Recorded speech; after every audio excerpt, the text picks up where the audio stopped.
welcome to another edition of Critical Q&A, the show where I answer your questions based on what you've left for me in the comments section of my Q&A videos or have sent to me by email at askchrisshelton@gmail.com. I wanted to let everybody know that my podcast has now gone video.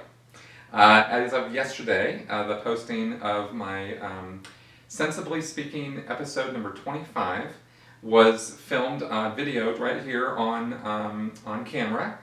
So Ruth and I are both on camera there doing the entire episode, and we'll be doing that from here on out as far as we know. And we interviewed Peter Boghossian yesterday, and that was awesome. We weren't sure he was going to come on. He came on. We had a great talk, and we had it all set up as to what we were going to talk about, and then he found out that I used to be a Scientologist. And things went pretty woo from there. So, but we had some really, really good talk. He, of course, is the author of a book called A Manual for Creating Atheists, and has talked quite a bit about skepticism and critical thinking, and he's a real good guy. So if you haven't seen that, I highly recommend you check it out. So let's get on with your questions. Anonimo Fiorentino. What is your opinion of Anonymous and Project Xenology? Have they been useful in disseminating the abuses of the Church? Have you ever picketed with them? What advice would you give them? Thanks for all the work you do. It's excellent quality, and of course, compliment, as we say in Italy, for your book. Great read. I am waiting for the audio version so that I can listen to it again whilst gardening. I probably butchered your compliment there, sorry. I have the highest regard for Anonymous and what was done back in 2007, 2008, when they really got rolling on the protests and demonstrations against Scientology. I've watched documentaries about what happened, and I have, some friends on Facebook and in life who are members of Anonymous or part of that, that whole group of people. And I really think that what they did was groundbreaking in a way that no other group could have done what they did. And the way their protests, when they arranged their mass protests against Scientology, they just cold-cocked the Church of Scientology. There was no defense for what Anonymous brought at them. And it was awesome. It really, really was. Inside the world of Scientology, we were annoyed and irritated and this and that and exasperated, and, after all, because protests went on and on and on. But it really made a difference. It really did. I wouldn't have thought that it was going to make a difference when I was in. I was just, these guys, But seeing what happened after I got out and seeing the effect it actually had on me when I was still in. I mean, I was sitting there trying to brush it off, and this is just annoying and whatever. But those signs they were carrying around, and the amount of times they kept coming back and making noise about how ridiculous and kind of evil Scientology was, made it so that the repetition of the message kept it coming through and kept it real and kept it alive, and it was a big deal. It was a real big deal. I have never picketed with Anonymous, and I don't know that I ever will. I'm not a picketer or a demonstrator. I don't choose to protest in that way. I've given advice on, what I think might be good to write on some of the signs and the ways to go about it, because rational discourse and non-antagonistic confrontation is best, definitely, without question, because all you do when you antagonize somebody outside their church of Scientology is you straighten their back and you get them pissed and upset, and that was not what appealed to me or got me thinking or planted seeds when I was in. So that's the, I'm speaking from my own experience when I talk about that. In other words, the fact that protesters were out there and that they had signs and that they were committed and that they cared and that they seemed to actually have some empathy for the people, for us, inside the church, that's what mattered to me. That's what made a difference to me. them yelling and screaming and us yelling and screaming back, or having to ignore them and all that kind of stuff, that was not effective to me. That was just that was very ineffective as far as I was concerned. So that's kind of my take on that. I cannot thank them enough for what they did, because it definitely made a difference in terms of getting me out, and I think it made a difference in getting a lot of people out of, questioning the cult mindset and eventually leading us out of it. It's not like, anybody walked by and saw the protest and were like, oh, Scientology, I'm not doing it anymore. Give me a sign. That's not that's not what happened. But it planted seeds, and that's really important. And as far as any advice I might have for them, I mean, I don't know. I don't want to, presume to give anonymous advice on what to do, because they came along before I did. Except please continue. I think that their demonstrations and whatnot are effective. I think there's one coming up next month. I'm very much looking forward to seeing what happens with that, and very much in support of that. And I hope that people will, go out and be part of that. And I don't know, maybe I actually would consider being part of that particular activity on that particular day. I do, maybe that might not be such a bad idea, actually, now that I think about it. So that's my take on them. James Ackerman. Hello, Chris. I've been watching your videos for a couple of years now and have recently read your book. Needless to say, I found the information you provide about Scientology and destructive cults very interesting and very useful. I want to pose a hypothetical scenario to you where Scientology had either taken over or formed its own city-state, or maybe even its own country. I want to know how you would think such a society would be run and organized, how it would interact with the global community, what its transportation system would be, etc. I ask because I've read and watched things that suggest that Hubbard had once tried to do something like this with Rhodesia, but more importantly because I wanted to hear how you think Hubbard's management, study, and ethics technology would look like if applied on a much larger scale than at present. Thanks, and keep up the good work. I've never really given this whole thing much thought, but I guess that I think it would look a lot like North Korea. And I've said that before, of course, and I gathered that from Mike Rinder, who actually is the first person I know of or that I can recall, who made that comparison. I also think it might look quite a bit like Nazi Germany. And, the Scientologists are not outwards. I know that some Scientologists or people who are pro-Scientology or something like that might think that's really, really offensive. But I don't mean it to be offensive. I don't say that because I'm making a joke or trying to degrade Scientologists. It's the fact that Scientology is an authoritarian system.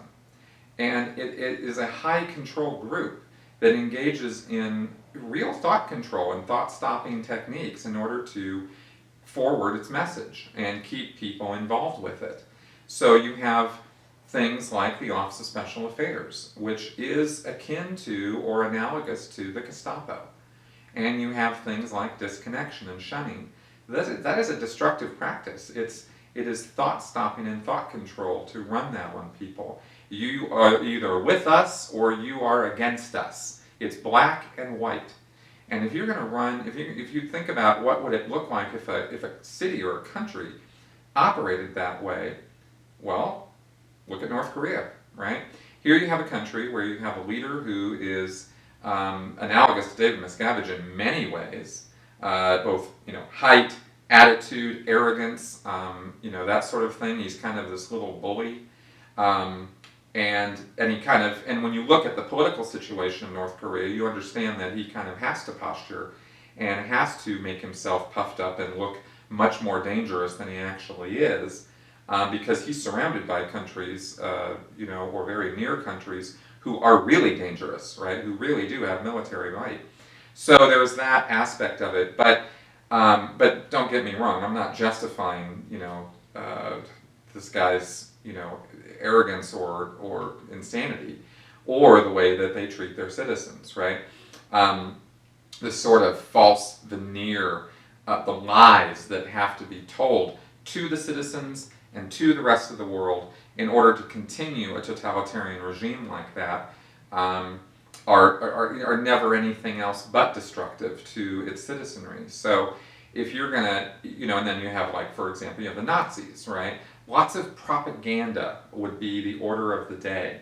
There would be failing systems, failing administrative systems, failing management systems, because Hubbard's management technology does not work. It is not a viable system. And if it were, Scientology organizations would be expanding and successful and prosperous. They are the epitome of what it is to be run by Scientology administrative procedures. I mean, I did a whole video about what's wrong with the Scientology hierarchy, the whole, command system, and I laid out the command chart and I showed in detail why it is that does not work. And, and it was a long video because it had to be, because I had to explain the whole thing. So I'll refer to that video, and I'll put a link to it in the notes below on this video. But that is Hubbard's management system. So if you imagine that on a government-wide scale, it's much worse than even the bureaucracy of the United States or any, the bureaucracies tend to be very unwieldy. Their very nature makes them so. But Hubbard's system of the organizing board and all that sort of thing is not a solution to that problem. It just doesn't work. So they would try to use it, find it doesn't work, fill holes, have to, make do with sticky tape and that sort of thing in order to make the thing operate. And you'd have a lot of people who were being told and who had to say, this system is the best system ever, and this is the system that is just the most wonderful thing and it's going to save the world. And yet they have to go to work every day knowing that it's not the best system in the world, it's not working, it's not producing viability or expansion or prosperity. It requires a lot of modification in order for it to work. So if you have Hubbard's way, and then you have the things you have to do to make Hubbard's systems work, right? That's management. And also, when you bring in the heavy totalitarian ethics system on top of that, now you're punishing people for having independent thought or creative ideas or trying to fix this thing. And then if they complain about it or actually, have freedom of expression, then they get slapped down, right? Because you have this whole reporting system with knowledge reports, where people have to write up and report to ethics officers, and ethics officers have to walk around inspecting everybody and looking, and they kind of play a bit of an SS role, or the KGB, right? You have these secret police systems. So we already know what those systems would look like, and we already know the results of those systems. They fail every single time, because people are not going to be living under authoritarian regimes for very long. The USSR didn't last a century, and that was a horrible, horrible system, right? People just have a natural inclination to fight against that. They want to express themselves, they want to be creative, they want to have a voice, they want to be part of something, and when that thing that they're trying to be part of keeps pushing them down into the, into the ground, and or killing people, things like that, the leaders of those groups and those systems don't last. And that is why I don't think Scientology will ever expand to the point where it's going to even be a threat of a city-state or a nation or anything like that, because they're too bonkers. It's really the bottom line. And they're too self-destructive.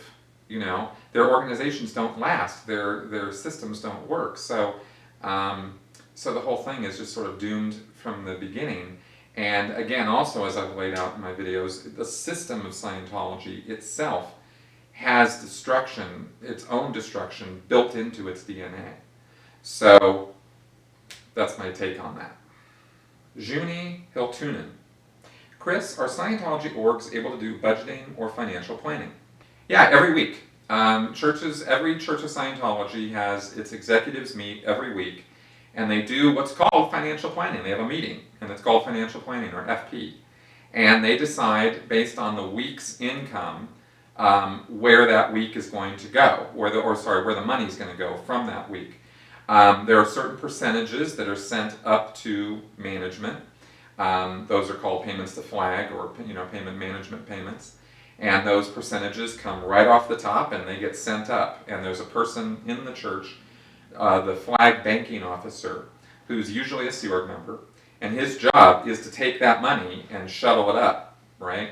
And of course, if they have to pay their rent, and and all the money they've made is all they've got to pay the rent, then of course all of it goes to the rent. But management gets really pissed when they don't get their percentages. So generally those percentages come off, and then the org has to figure out how they're going to make up the money, and it becomes this total rat race sort of horrible thing when they're not making enough money. When they do make enough money, pay the rent, pay the bills, then they figure out, the management payments have gone up, then they have the rest, and that goes to the staff pay, and also to expenses, like paper and stuff for the classrooms, and build a new addition to the building or whatever, all the stuff that is going to get done, or money gets set aside if they need to. They have some big project they want to do, like a renovations project or something, then the money gets set aside in a savings account for that project, right? Now, with the whole ideal org thing going on, they're doing this massive amount of fundraising to buy new buildings and renovate those buildings. That money is a whole different thing. That money is not allocated in the weekly financial planning. That's a different set of money.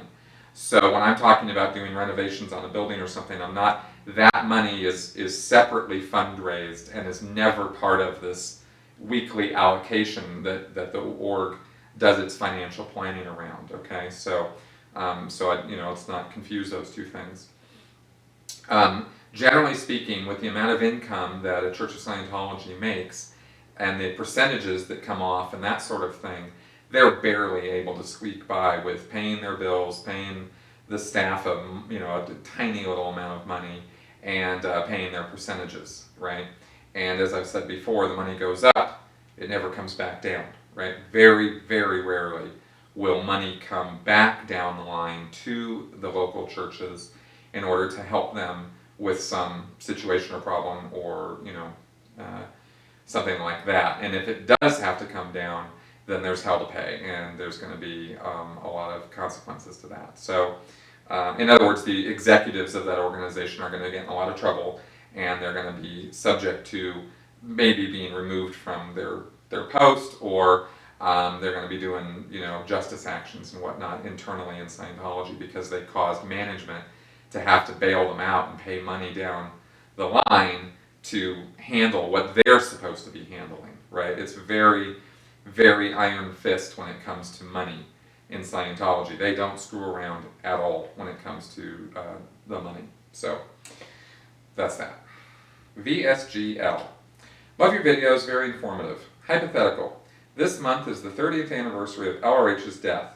What would happen if someone under 30 walked into the main Church of Scientology building claiming they were LRH reincarnate? This is what Scientologists believe in, correct? Honestly, if somebody did that, they'd be shown the door very quickly. No one in Scientology is going to believe that anybody just walking in is going to be L. Ron Hubbard reincarnate. And that's really funny because they actually do believe in, coming back life after life after life and a cyclic aspect of existence. But they're not going to, believe that some schmo is L. Ron Hubbard, or, you wouldn't believe how many people said they were L. Ron Hubbard's kid, said they were Arthur, or said they were, as well as, of course, famous people. I can't tell you how many Jesus Christs and Caesars and all this sort of thing I ran across in Scientology. So it's not unusual for people to claim to be famous people, but no one that I know of has ever claimed to be the old man himself. And boy, that would just be really funny. But nobody in Scientology would really take somebody like that seriously. There was some kind of rumor that, maybe there's passwords or secret handshakes or something. That's all just a bunch of crap. Because when it comes down to it, David Miscavige is not at all interested in handing the reins over to somebody else who is or is not L. Ron Hubbard. Even if it really was L. Ron Hubbard who'd come back, David Miscavige still would not want to hand the reins back over to him. He'd just throw him in the gulag, So I think that's pretty much what would happen in that case.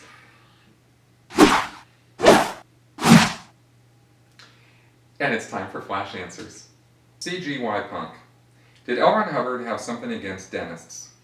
Yeah, actually he did. Because according to a story Hubbard told, he almost died under the care of a dentist.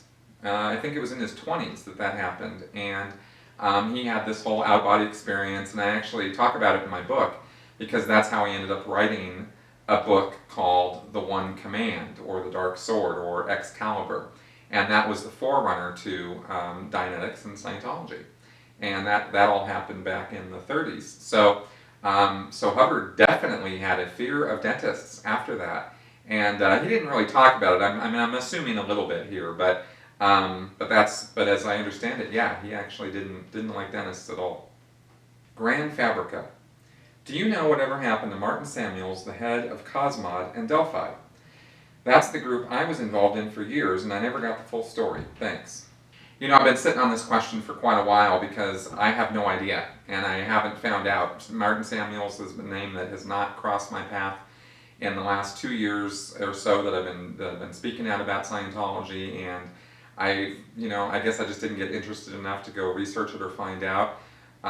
So I really have absolutely no idea. Renewed Calm. Why does Scientology engage in bullbaiting when they know it's just going to get on the internet and make them look stupid and evil? Are they just incapable of learning new tricks? Or do they think there's an intimidation benefit that outweighs the negative? I'm assuming by bullbaiting you mean the stuff that goes on video where high-level Scientologists will confront, like Marty Rathbun or Mike Rinder or something, and it gets on video and it gets up on the internet. That is, bullbaiting is where you're, prodding the bull, right? That sort of thing is stupid and evil, and it looks stupid and evil to anybody who watches it, but it's ordered by David Miscavige. He doesn't care if that sort of thing gets on the internet or not. He really doesn't have a thing on it, because it's his will, it's command intention, right? It's what he wants, and he's very used to having what he wants. So he orders people to go and do these intimidation and harassing and stalking tactics, and then they get on camera, and then they get on the internet, and guess who gets blamed? The people who went and did the harassment and the stalking are the ones who get blamed for having it go on camera and get on the internet, and it's all their fault, right? It's not Miscavige's fault. It's never Miscavige's fault. And then they, of course, accept the blame, and then it goes round and round and round. So Miscavige definitely thinks that he's like a bully, and he acts like a bully. And I'm talking about a third grader, like a bully. He doesn't think in long-term sort of, consequences of this stuff getting out there and getting all over the internet and stuff.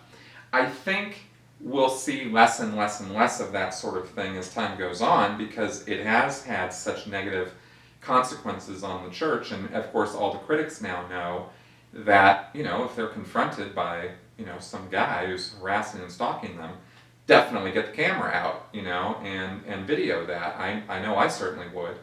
So, and I think that they kind of got the idea now, sort of, maybe, that's not such a good thing to do. But Miscavige wouldn't hesitate to continue to have somebody, harassed and whatnot, if that's what he wanted. He wouldn't have a problem with that. True Man Being. Hey Chris, in a video on YouTube called The Strange Case of Stephen Fishman, a man describes his beliefs in Scientology at length to his lawyers, and in one part he says that the term WOG originally meant worthy Oriental gentleman, which, as you've said before, was an old European derogatory term. However, he then says, but it also means the world operating genetically. That's the real definition. Have you ever heard that phrase while in the Sea Org? Moreover, do you think there are some principles of eugenics that are present in Scientology? That's what came to my mind when I heard that phrase. No, absolutely not. I never heard anything like that. I don't think that there's anything like eugenics going on in Scientology. In fact, Scientology specifically has literature through the Citizens Commission on Human Rights against eugenics. And I learned all about eugenics because I was reading the anti-psychiatry literature that was produced by the Church of Scientology. So, no, I don't think there's any of that going on. And this, this guy who was on Steve Fishman, he wasn't even a Scientologist. The guy was faking it. He was never a high-level Scientologist. And world operating genetically doesn't make any sense. That's a term that makes no sense whatsoever to me. So, and certainly nothing I ever heard of when I was in Scientology. So, no and no. Melissa Brooklyn, did you have career goals while in the church? If so, what was your motivation to further these goals? The church, personal, or a combination? Thank you for your videos. I look forward to them each week. Thanks, Melissa. I had goals to be an auditor. That is actually what I wanted to do in Scientology, is I wanted to audit. I wanted to counsel other people because I thought that would be the best way to help people, I was kind of into being an administrator and being an executive because I was helping a broad base of people, more than one person at a time is sort of the idea that I had as an administrator. But in the end, I really did want to be an auditor, and that was something that I never was really going to be or was going to be allowed to be because I was actually pretty good at being an executive and an administrator and a leader type person and a person who could get other people to get things done and that sort of thing. I was actually kind of good at that. And so they didn't want to have me go off of that or stop doing that work. And even when I asked a couple times, hey, I'd really like to go be an auditor, and it was like, yeah, no, not so much, because then you're in a room and you're helping one person at a time, and you could be doing so much more with what you're doing for us right now, was always the attitude about it. So I thought it was a goal that was a good goal to have personally and for the organization, but it really wasn't to be. And so we've come to the end of another episode of Critical Q&A. Thank you very much for coming around and watching. I really appreciate you. Listening to my answers and what I've had to say here. And if you have any questions at all, leave them in the comments section below, and I will see them and I will get to them hopefully eventually. And of course, any other comments or feedback or anything you have, I very much would be interested in hearing that as well. And of course, you can always throw me some love and support through my Patreon campaign. That would be very, very much appreciated.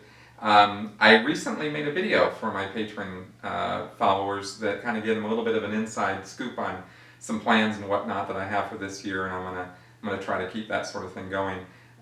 So if you involve yourself in that, then you'll kind of have an inside line. So anyway, thanks a lot, and I will see you guys next week.